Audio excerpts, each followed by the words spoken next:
안녕하세요. 반갑습니다. 취업대장 윤대장입니다.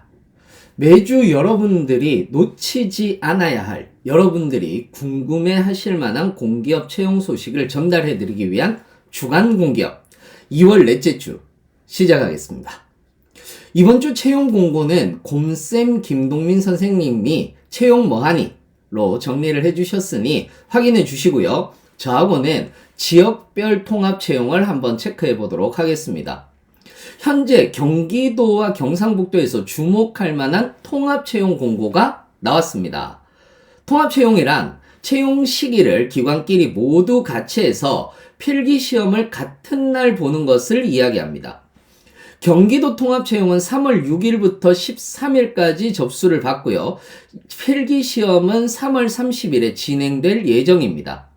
한편 경상북도 통합채용은 3월 18일부터 22일까지 접수가 이루어지고 필기시험은 5월 4일에 있습니다. 경기도 통합채용은 경기주택도시공사, 경기평택항만공사, 경기관광공사, 경기교통공사 등 21개 기관에서 통합채용을 실시하고 있고 총 108명을 채용합니다. 경기도 통합채용은 1차 서류는 적부로 응시 자격에만 맞으면 모두 필기시험을 볼 수 있습니다. 필기는 직업기초능력과 전공으로 나누어지는데 직업기초능력은 모두 동일한 과목과 문제가 출제됩니다. 과목은 의사소통 수리능력, 문제해결능력, 자원관리능력, 조직이해 능력이고 10문항씩 50분으로 되어 있습니다. 2023년 하반기의 경우 NCS 난이도는 높은 편이었습니다. 의사소통은 어휘, 어법도 나왔고 수리에서 응용 수리도 꽤나 많이 출제되었기 때문에 모듈형도 공부를 하셔야 한다는 거 명심하시기 바랍니다. 전공은 공공기관별로 다르기 때문에 기업별 세부 공고를 확인해 보셔야지 됩니다.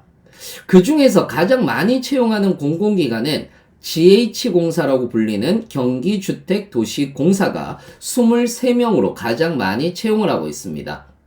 GH공사는 행정 10명, 건축 11명, 토목 2명을 채용하고 있고 토목직은 국가유공자 등 취업 지원 대상자가 대상으로 되어 있습니다.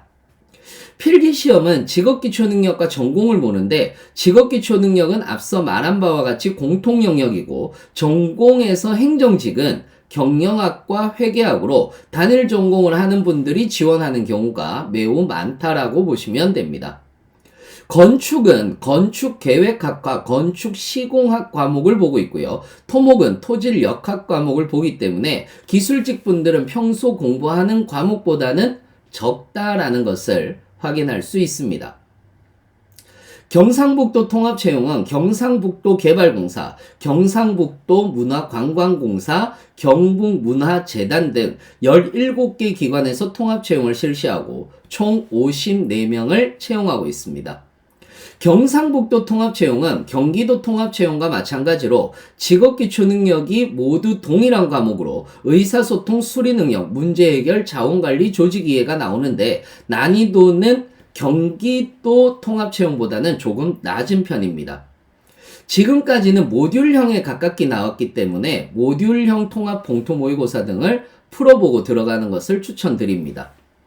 경상북도 통합채용 중에서 경상북도 문화관광공사가 10명으로 가장 많이 채용을 하는데 사무직 전공은 경영학과 회계학을 보고 있습니다. 회계학에서는 말 문제가 많이 나오는 편이기 때문에 반드시 개념 정리를 하고 시험을 보러 가시기를 바라겠습니다. 자, 이렇게 두 지역의 통합 채용에 대해서 설명을 드렸는데 필기 시험도 같은 날이고 기관별 중복 지원도 불가능한 마치 여러분들이 손해보는 것만 같은 통합 채용을 왜 하는 것일까요? 이런 정책들을 알고 있으면 나중에 면접 답변을 구성할 때도 도움을 받을 수 있기 때문에 잠깐 이야기를 드리도록 하겠습니다. 현재 통합 채용을 진행하고 있는 지방 공공기관은 경기도, 충청도, 대전, 광주, 그 다음에 전북, 전남, 경상북도, 부산입니다.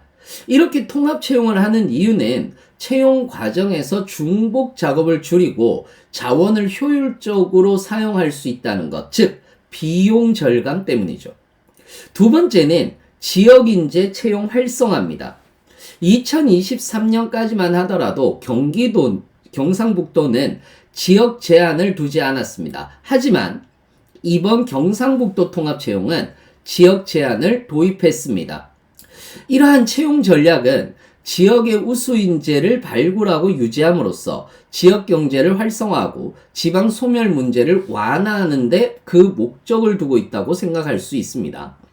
지역 공공기관이나 기업에서 지역 인재를 채용하면 그들의 급여가 지역 경제 내에 소비되어서 지역 경제의 선순환 구조를 강화할 수 있다는 것이죠. 그렇기 때문에 앞으로 경기도와 서울 공공기관을 제외하고 거주지 제한이 생길 것으로 예상을 해볼 수 있습니다. 여러분들의 입장에서는 보는 시각마다 손해가 될 수도 기회가 될 수도 있을 텐데 저는 개인적으로 기회라고 생각하셨으면 좋겠습니다. 목표 기업만 확실하게 정한다면 효율적인 취업 준비를 할 수 있으니까요. 자, 이렇게 해서 오늘 준비한 정보는 여기까지입니다. 오늘 공유한 채용 정보와 팁이 유용하셨다면 좋아요와 구독 버튼을 눌러주시기 바랍니다. 여러분들의 한 번의 클릭이 저에게 많은 힘이 됩니다. 앞으로 더 많은 정보와 유익한 내용으로 여러분들을 찾아뵙겠습니다. 이상으로 치트키 윤종혁이었습니다. 여러분들의 밝은 미래를 응원합니다. 감사합니다.